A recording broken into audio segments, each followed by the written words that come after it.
A Soso Produções convida você a se tornar um patrocinador. Semeie no nosso ministério. Com a sua oferta poderemos produzir muito mais vídeos. Este é um ministério independente e, por isso, precisa da sua participação.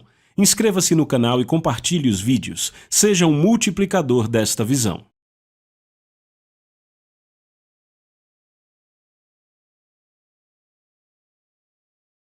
Os versículos usados nos vídeos que traduzimos nem sempre correspondem a versões em português. Muitas vezes precisamos traduzir do original em inglês para fazerem sentido no contexto do vídeo. Senhor, nos alegramos com a Tua palavra, em nome de Jesus. Eu vou dizer, esse povo aqui é um povo muito empolgado. Uau! Amém!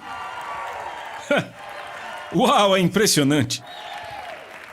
Bem, vamos para a palavra. Você pode sentar e vamos prosseguir na sessão 2 de Extraordinário. Bem, essa sessão é baseada no capítulo 4 de Extraordinário. A primeira sessão foram os capítulos 1, 2 e 3. E eu vou fazer uma pequena revisão. Eu vou voltar para Efésios capítulo 3, versículos 9 e 10 na versão A Mensagem. Paulo, o apóstolo, diz: a minha tarefa é trazer à luz e deixar claro o que Deus está fazendo. Lembre-se, na última sessão, falamos sobre o quê? Uma mudança de paradigma. Eu realmente creio nisso, sabe? Tem havido uma preocupação no meu coração sobre a igreja, que é a seguinte: a igreja na América, e eu digo isso porque viajo bastante pregando, já fazem 20 anos que meu ministério está assim, mas eu tenho visto que a igreja está quase chegando num lugar onde nós somos mais atraídos por inspiração do que por transformação. É tipo, se conseguimos inspirar alguém, rapaz, a gente se atém a isso? Mas quer saber? Essa inspiração pode vir de um manual de coaching, de um artigo de jornal, de um artigo de revista que alguém escreveu, ao invés de fato vir da palavra de Deus que traz transformação. Está comigo? A palavra de Deus é de fato o agente de mudança que traz essa mudança de paradigma. Repita, mudança de paradigma. Porque eu estou crendo, foi essa palavra que Deus pôs em meu coração, que haverá uma mudança de paradigma em nossas vidas como resultado do que Ele está fazendo em nós através deste curso. Então Paulo diz, minha tarefa é tornar público. Em outras palavras, o que significa um mistério de Deus? Você vê muito isso na Bíblia, um mistério, certo? Que está escondido em Cristo. Mistério não significa misterioso.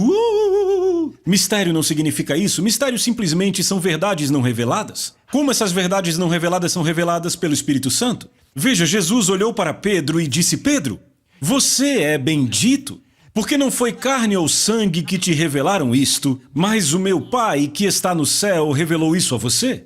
E eu te digo que tu és Pedro, pequena pedra, e sobre esta enorme pedra, ele disse, edificarei minha igreja. Esta pedra enorme é a palavra revelada de Deus. É disso que precisamos, da palavra revelada de Deus. Se você olha para Eva, ela recebeu uma palavra comunicada do seu marido.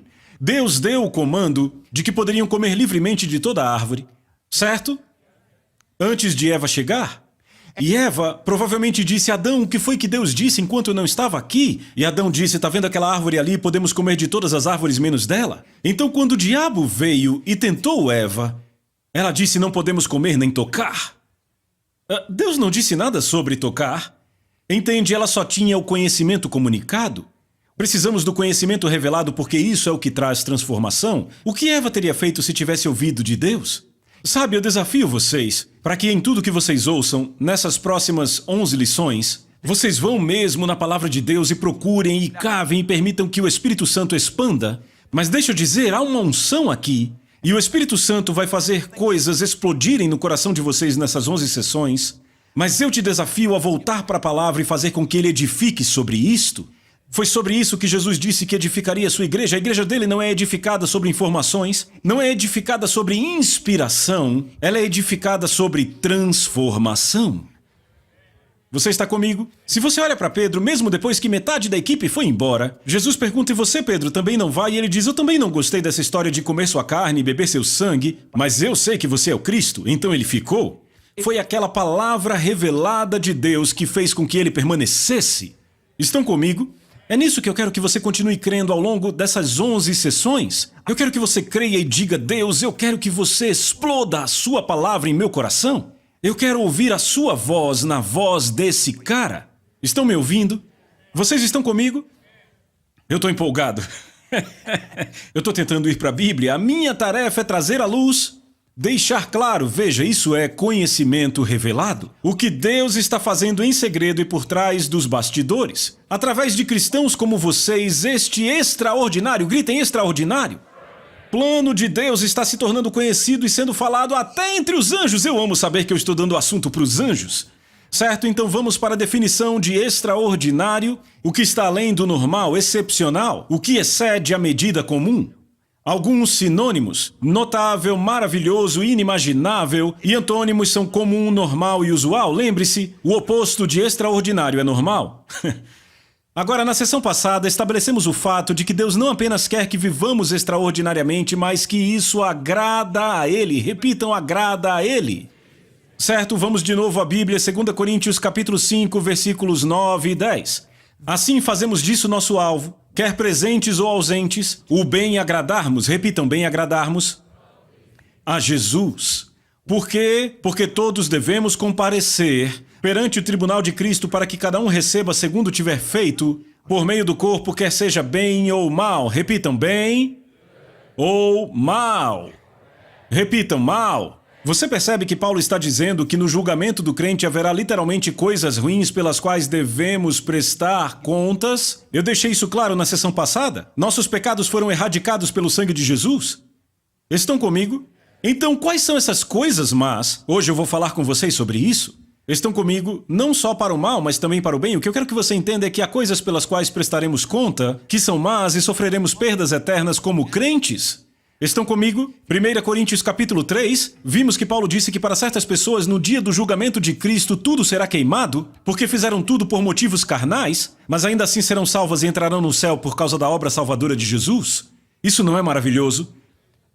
Eu não quero ser um desses que vai ter as obras queimadas. Você diz amém para isso? Amém. Por isso que você está aqui ouvindo esse curso, porque você quer a palavra de Deus transformando sua vida para que você possa glorificar Jesus. Então eu vou deixar algo claro.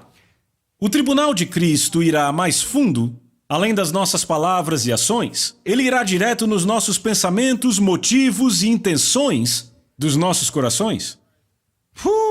E aí? Isso é pesado. Paulo diz em 1 Coríntios capítulo 4, versículo 5, nova tradução viva. Diz, quando o Senhor vier, Ele trará os nossos segredos mais profundos à luz e revelará nossos motivos particulares. Você está entendendo? É pesado, não é? Paulo está falando com crentes aqui, não com incrédulos. É aqui onde, em primeiro lugar, nós agradamos a Deus. A vida extraordinária começa em nosso ser mais íntimo. Eu quero ler algo para vocês na Bíblia ampliada. 2 Coríntios, capítulo 5, versos 9 e 10, versão ampliada, ouçam com atenção. Somos constantemente ambiciosos e nos esforçamos ardentemente para agradar a Ele. Porque devemos todos comparecer diante dele e sermos revelados tal como somos. Repitam comigo, revelados. Outra vez, revelados tal como somos. Diga de novo, revelados tal como somos. Diga, revelados tal como somos. Já internalizou? Certo? Ser revelados tal como somos diante do tribunal de Cristo para que cada um possa receber o seu pagamento de acordo com o que fez por meio do corpo, quer seja bem ou mal, considerando os seus propósitos e motivos, o que conquistou, com que se ocupou e para qual realização dedicou sua vida e atenção. Agora, prestem atenção à expressão revelados tal como somos. Isso é chocante. Deixa eu começar a falar sobre isso. Cada ser humano tem 3 imagens. Repitam 3 imagens. Quais são as 3 imagens? Nossa imagem projetada, nossa imagem percebida e nossa imagem real. O que é nossa imagem projetada? Nossa imagem projetada é a forma como desejamos que os outros nos vejam. Nossa imagem percebida é a imagem com a qual, de fato, os outros nos veem. Nossa imagem real é a forma como realmente somos, é como Deus nos vê e é o que será revelado no tribunal de Cristo. Veja Jesus, certo? A imagem percebida dele não era muito favorável entre os notáveis. Achavam que ele era inspirado por demônios, um herege. Chamavam ele de bebedor de vinho e glutão. Certo, hoje seria o equivalente a um fanático de seita. É isso que você é um bêbado, um bêbado. Eles chamaram ele disso. Essa era a imagem percebida deles sobre Jesus. Mas a imagem real dele era bem diferente. Porque a Bíblia diz a respeito dele que ele é a imagem expressa do Pai. Hebreus capítulo 1, versículo 3, mas a imagem percebida dele não era favorável para muitos. Estão comigo? Certo? Muitos que tinham reputação e influência focaram-se na imagem percebida que tinham de Jesus, enquanto Deus via apenas a sua imagem real. É por isso que ouvimos Deus dizer, bem no começo do seu ministério, quando batizado por João, este é o meu filho amado que bem me agrada. Repitam, bem me agrada. Sabe, é interessante, Jesus não havia entrado no seu ministério ainda quando Deus falou isso. Sabe o que isso significa? O prazer de Deus em Jesus não era baseado nos atos ministeriais que ele fez? Estão comigo? Por que Deus diria que Jesus bem o agradava antes mesmo de um só milagre ser feito por Jesus? Porque Jesus permaneceu fiel e verdadeiro a quem ele era, a como o Pai o havia feito. Você consegue imaginar Jesus crescendo com seus irmãos? Isso explodiu minha cabeça quando eu era criança. Eu era um garoto católico e descobri que Maria teve outros filhos, imaginem. Isso não tira o nascimento virginal de Jesus, ela era virgem quando teve Jesus, ok? Jesus foi concebido pelo Espírito Santo, ok? Isso não tira a glória do nascimento de Jesus Cristo, ok? Mas ele tinha irmãos e irmãs. Você consegue imaginar? Sua mãe teve uma visitação angelical sobre o seu irmão. Seu pai teve sonhos com anjos neles falando sobre seu irmão, certo? Então imagine como os amigos agiam com ele e o pessoal da escola, depois que os irmãos e irmãs falavam sobre ele, sabe? E você diz, John, não eram tão maus assim. Veja como agiam com ele quando ele era um homem crescido. Sabe, ouça o que um meio-irmão de Jesus disse a ele quando Jesus já estava crescido. João 7, versículo 3, nova tradução viva. O irmão olhou para Jesus e disse, vai para onde seus seguidores podem ver seus milagres. Eles zombavam. Você não pode se tornar uma figura pública se esconder assim. Se você pode fazer tais coisas maravilhosas, prove ao mundo. Imaginem, se trataram ele assim quando ele era adulto, o que dizer quando ele era criança? Mas o que ele fez permaneceu fiel ao seu pai. Sabe, o que ele fez? Ele cuidava do negócio do seu pai, era obediente aos pais. Ele vivia sua imagem real. Quando você vive sua imagem real, Deus diz, eu me agrado. Mas sabe qual o problema? Cristãos demais na igreja hoje prestam mais atenção à sua imagem projetada porque querem ser percebidos favoravelmente. Estão comigo? Então o que nos preocupa é o status? Nossas conquistas, nosso título, nossa reputação? O que as pessoas pensam de mim? Quando fazemos isso, isso causa em nós um afastamento do contato com quem de fato somos em Cristo Jesus. Estão acompanhando? Eu estou pregando melhor do que você está dizendo amém agora, mas significa que vocês estão ouvindo muito bem, não é isso? 2 Coríntios 5, versículo 11 diz algo impressionante. Lembre, o versículo 10 diz que devemos comparecer diante do tribunal de Cristo, lembram? Lembram? Agora lembre, no tribunal de Cristo não é a imagem percebida, nem a imagem projetada. É nossa imagem real que será revelada, seremos revelados tal como somos. Você pode dizer amém? Então sabe o que Paulo disse depois disso? Logo no versículo seguinte, versículo 11, ele diz, é porque nós conhecemos esse solene temor do Senhor que trabalhamos tão duro. Paulo associa o tribunal de Cristo com o temor do Senhor. Por que ele faz isso? Porque o temor do Senhor nos mantém em contato com a nossa imagem real. Eu vou dizer de novo. O temor do Senhor nos mantém em contato com a nossa imagem real. No entanto, o inverso é verdadeiro. Quanto mais nós temos falta do temor do Senhor, mais nos inclinamos para a nossa imagem projetada. Tá ficando quieto aqui, tava todo mundo empolgado. Não faz muito tempo, mas agora tá ficando quieto. Eu sei que isso vai fundo.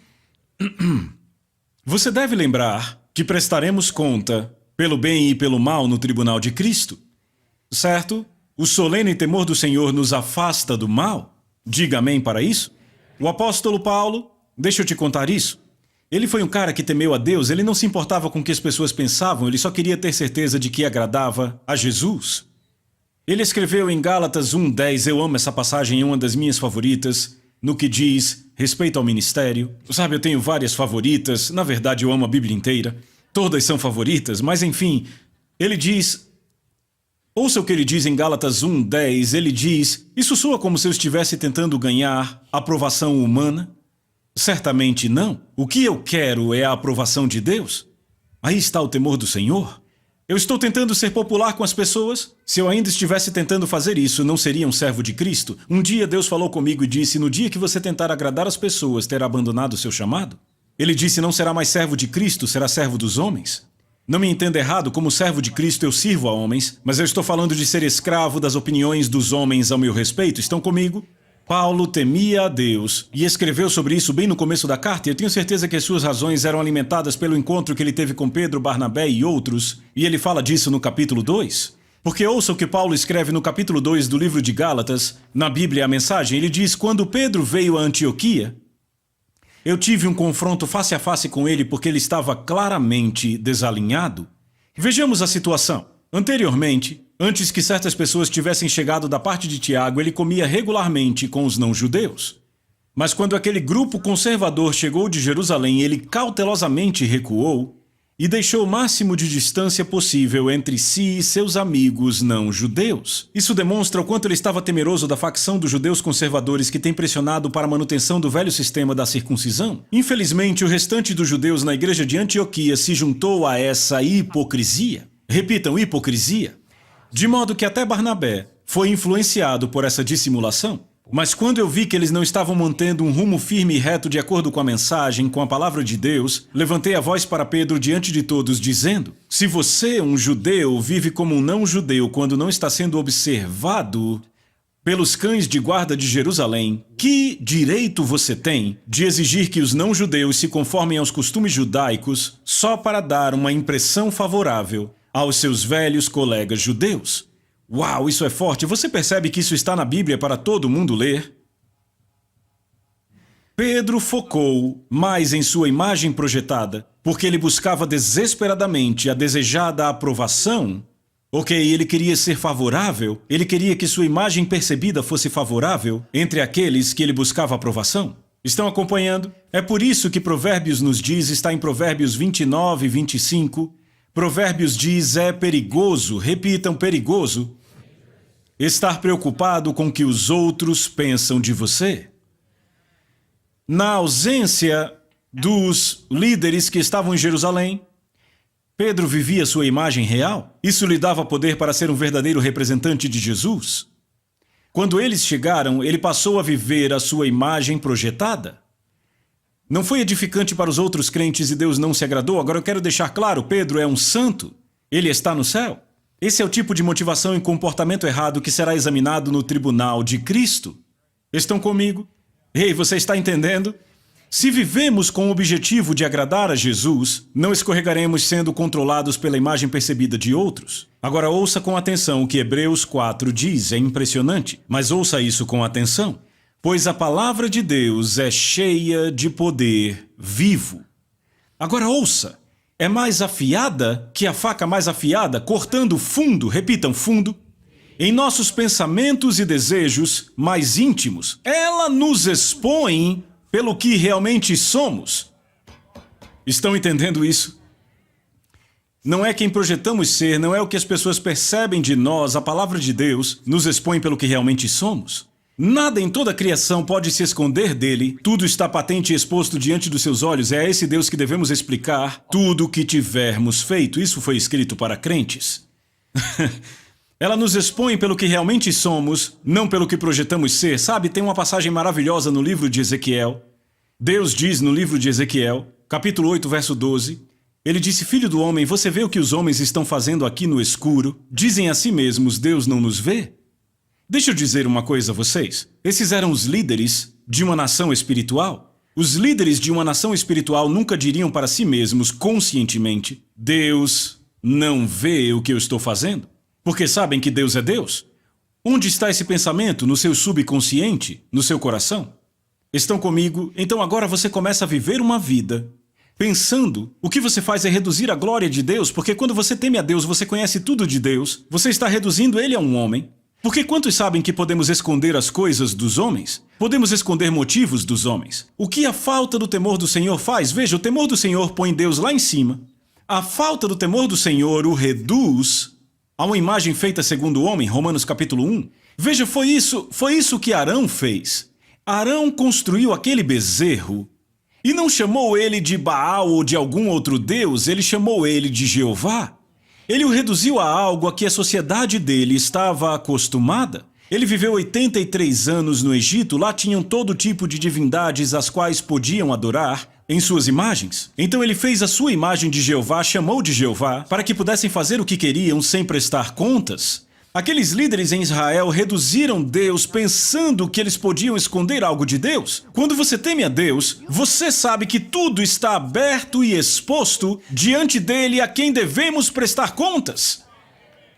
Eu estou pregando melhor do que vocês estão dizendo amém agora?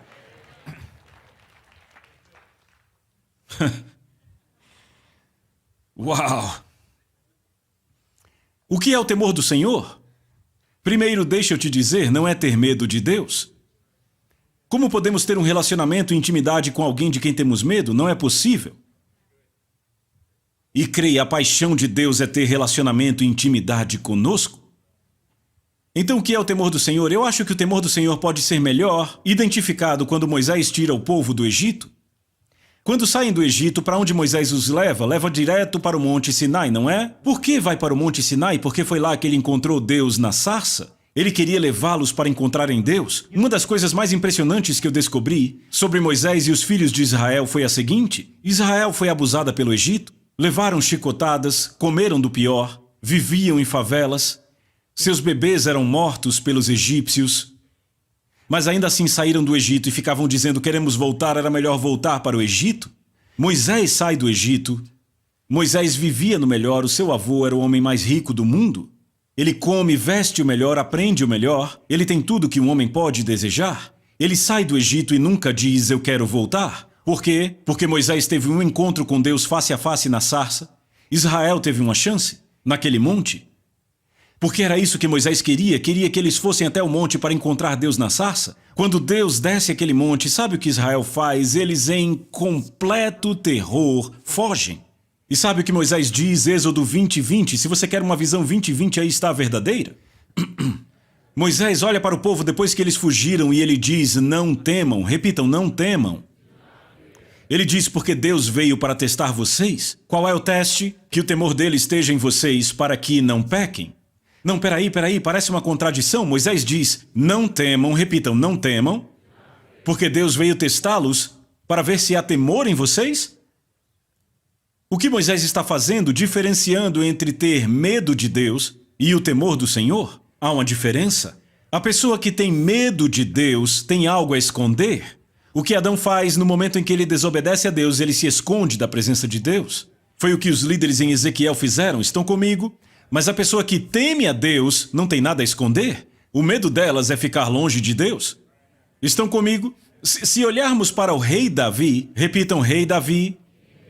O rei Davi temia a Deus. Você diz amém para isso? Veja o que o rei Davi diz em Salmo 139:23. Ele diz: sonda-me, ó Deus, e conhece o meu coração. Prova-me e conhece os meus pensamentos. Vê se há algo em mim que te ofende. Esse é um homem que teme a Deus. Uma mulher que teme a Deus diria isso. Estão comigo? Então, o que é o temor do Senhor? Certo, primeiro, não tem como eu definir isso nos próximos minutos. Certo, então eu vou tentar resumir ao máximo. O temor do Senhor inclui, mas é mais do que isso, inclui respeitar a Deus. Repita, respeitar a Deus. É dar a Ele o lugar de glória, honra, reverência, gratidão, louvor e preeminência que Ele merece. Ele ocupa essa posição em nossas vidas quando estimamos a Ele e aos seus desejos acima dos nossos próprios. Vamos odiar o que Ele odeia e amar o que Ele ama. Literalmente temos o coração dele, certo? Buscamos apaixonadamente a verdade em nós e o temor santo é manifesto pela obediência incondicional para com Jesus, quer nós entendamos ou não. Alguém pode dizer: John, mas isso soa como teologia do Velho Testamento? Não. Você já viu que Paulo diz em Filipenses: desenvolvei a vossa salvação com temor e tremor? Ele não diz com amor e bondade? Como é que ele diz que você desenvolve entrando em contato de fato com quem você realmente é? Desenvolver a sua salvação, ter contato com o que Deus realmente te fez para ser, desenvolve a sua salvação? Com temor e tremor, não amor e bondade? 2 Coríntios 7:1, Paulo diz: purifiquemo-nos de toda impureza, tanto da carne como do espírito, aperfeiçoando a nossa santidade no temor do Senhor. O temor do Senhor aperfeiçoa a santidade porque a santidade começa dentro, no coração, não no exterior. O legalismo machuca as pessoas, eu vou falar disso depois. Ele põe a santidade no que vestimos, temos que usar roupas antigas, cabelos esquisitos, sem maquiagem, sem joias. isso não é santidade. A santidade começa dentro, é uma transformação interna que opera de fora para dentro, de forma que nos percebem porque estamos vivendo a partir da nossa imagem real, não da nossa imagem projetada, amém? Eu acho que você está se empolgando. Aleluia, aleluia. Então, meu Deus, tem tanta coisa para falar. De novo, o perigo de vivermos a partir da imagem projetada, ao invés da imagem real, é que podemos ser enganados. Repitam, enganados. Só há um problema com o engano, ele é enganoso. A pessoa que está enganada crê com todo o coração que está certa quando na verdade está errada, é assustador. Jesus falou 4 vezes em Mateus, não sejais enganados, quando estava falando dos últimos dias. Ou seja, ele estava dizendo, o engano só tende a crescer. Estão comigo? Está todo mundo aqui? Veja o que Tiago disse, Tiago capítulo 1, de 22 a 25. Ele diz, não se enganem, apenas ouvindo a palavra. Ao invés disso, ponham-na em prática.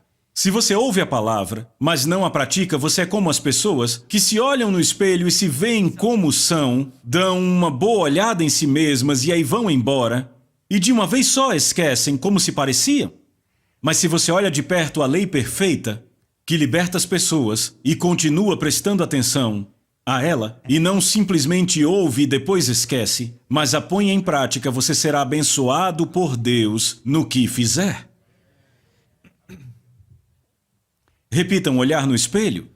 Enquanto olhamos no espelho sabemos quem somos, mas quando nos afastamos esquecemos. Vou dar um exemplo. Eu e minha família temos passado férias no Havaí pelos últimos 15 anos, porque eu e Lisa viajamos tanto voo grátis, tanto hotel grátis por causa das milhas que acumulamos. Então, de fato, o custo não é alto para nós. Eu amo ir para o Havaí e eu te digo por quê, porque eu gosto de acordar às 4 da manhã, porque eu sou um homem do dia, ok? Então eu amo ir para a praia, andar na praia, ter comunhão com o Espírito. Numa manhã em particular, eu estava na praia e eu encontrei um cara.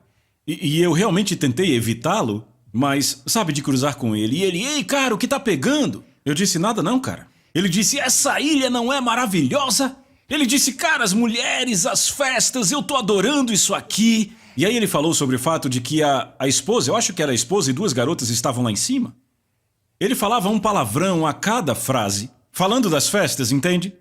Aí eu pensei, certo, meu tempo de oração foi completamente estragado, eu vou começar a pregar para esse cara. Eu tava orando, eu pensei, Deus me deu uma abertura. E aí, de repente, o cara olha para mim e diz, o que você faz? Sabe, ele disse, eu sou de Nova York, faço isso e aquilo, e perguntou, o que você faz? Eu disse, eu trabalho para Deus, sou ministro do Evangelho. E ele, tá falando sério? Tá falando sério? Eu sou nascido de novo, sou de uma igreja em Nova York, sabe, minha igreja, e ele começou a falar do pastor dele, e ele disse, eu estou envolvido com evangelismo, e começou a falar do projeto de evangelismo. E eu travado, ok? Eu estava em choque. Eu pensei, e quanto às mulheres, as festas, a sua mulher lá em cima com 2 mulheres, os palavrões, sabe o que é impressionante? Ele não falava mais palavrões? O que aconteceu? Ele estava olhando para o espelho. Eu era o espelho. Estão comigo? Mas quando sai da frente do espelho, quando não está consciente, eu sou cristão, ele começa a agir pelo que de fato está no coração. Para ser honesto, eu me pergunto se ele era realmente salvo, porque Jesus disse que conhecemos pelos frutos. Mas aí vamos falar sobre a igreja. Esse pessoal tá todo na igreja. Eles vêm e eles riem. E tratam a esposa tão bem. Oh, ela é tão submissa e completa ao marido. E aí em casa só falta matar um ao outro. Brigando, gritando, se agredindo. Mas aí vão para frente do espelho, o pastor está pregando. E de repente são santificados. E parecem tão bons, tão humildes, tão pacíficos, como se nunca tivessem uma briga. O que acontece? Estão enganados. Sabe o que de fato me impressiona? Quando eu encontro pessoas que a forma como elas são no púlpito, na igreja, é a forma como são em casa. Eu sou um cara apaixonado, a Lisa é uma mulher apaixonada. Somos intensos.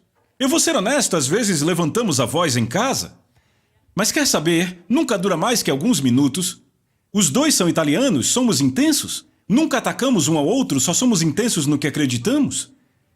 E sabe como eu sou na igreja? Não é diferente, você não vai se surpreender se você for à minha casa. Quer saber por quê? Porque eu temo a Deus.